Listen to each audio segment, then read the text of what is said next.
नमस्कार।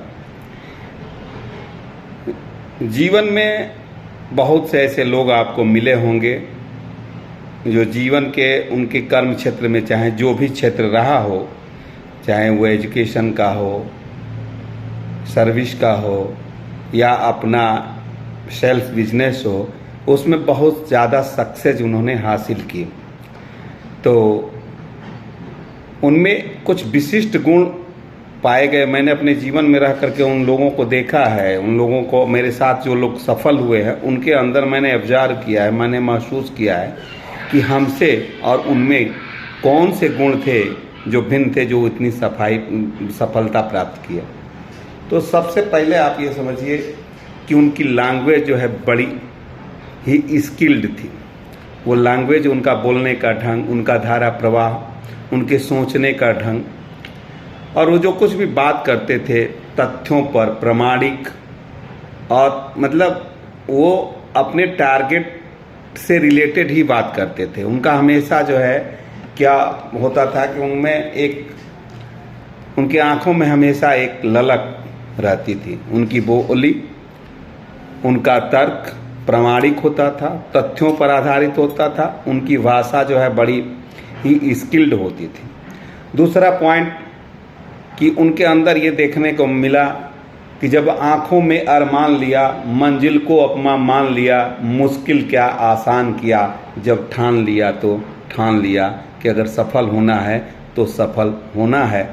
इसके लिए उनके अंदर ये जज्बा होता था कि जब आंखों में अरमान लिया, मंजिल को अपना मान लिया, मुश्किल क्या आसान किया, बस ठान लिया तो ठान लिया कि सफल होना है तो होना है। सफल के लिए सबसे पहले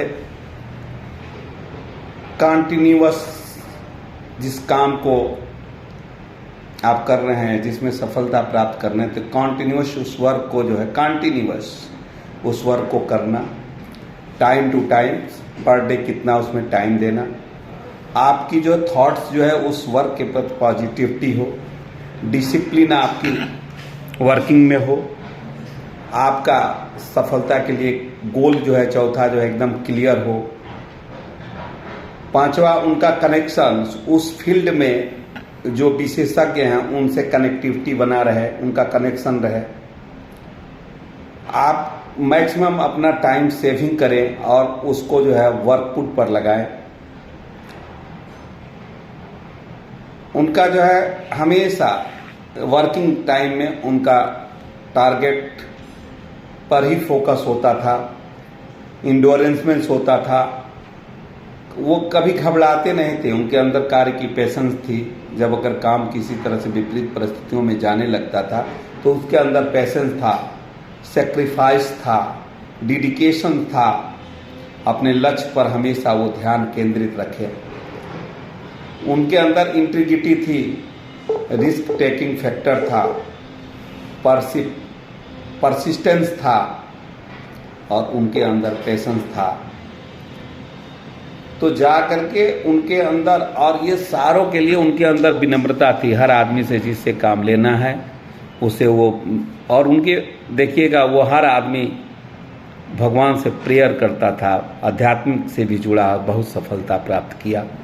तो आप सक्सेस के लिए आपको जो है कंटिन्यूअस आपको वर्क देना है, पॉजिटिविटी होनी है, डिसिप्लिन रखना है, क्लियर गोल होना है, आपका कनेक्शन उन लोगों से होना है जो उसके विशेषज्ञ हैं, आपको अपना टाइम देना है और अदर्स कार्यों से टाइम को सेविंग करना है, आपको पेशेंस रखना है, आपको सेक्रीफाइस करना है, डेडिकेशन करना है आर्ट के प्रति, इंटीग्रिटी होनी चाहिए, रिस्क लेने की आपको फैक्टर, आपको जो है रिस्क लेना चाहिए।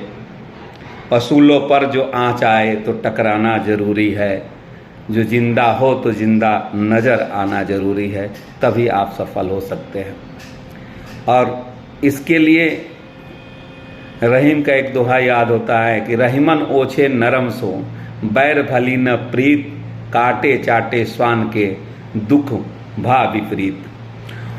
रहीम दास जी कहते हैं कि ओछो लोगों से न बैर अच्छी है न प्रीत अच्छी है। जैसे कुत्ता काटे या कुत्ता चाटे, दोनों ही कष्टकारी होता है।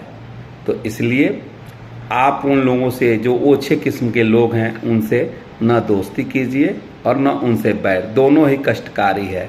तो अपने लक्ष्य के प्रति जाइए। ऐसे लोग मिलते हैं, उनको आप अवॉइड कीजिए, उनकी संगत में मत जाइए, उनकी चर्चा मत कीजिए। आप किसी अपना एक सिद्धांत बनाइए, हम लोग अपना एक सिद्धांत बनाएं। बहुत हंसता हुआ चेहरा जख्म गहरे छिपाता है, बहुत हंसता हुआ चेहरा जख्म गहरे छिपाता है, किसी का नहीं हो पाता जो सब को निभाता है। इसलिए आप सबको निभाने को किसी का नहीं हो पाता, कहीं सफलता नहीं होता है। अगर आप जीवन में सफल होना चाहते हैं तो अपने दोस्तों को सार्वजनिक मत कीजिए, उस पर मनन कीजिए। उसका सफलता एक ऐसी चीज़ है, जब सफल होंगे तो वो सार्वजनिक होगी, वो सबका होगा, लेकिन जब असफल होंगे तो आपका होगा। इसलिए आप अपने गोल पर क्लियर ध्यान दीजिए, दूसरों को ले लिए समय मत बर्बाद कीजिए, व्हाट्सएप पर यूनिवर्सिटी से दूर रहिए। आइए हम अपने काम पर लगें, तभी हम सफल हो सकते हैं जीवन में। और संतुष्टता का भाव हो जब आप अपने से करें तो सफलता मिलेगी। Thank you. मैं चंद्रशेखर आपका हार्दिक अभिनंदन करता हूँ। जय हिंद।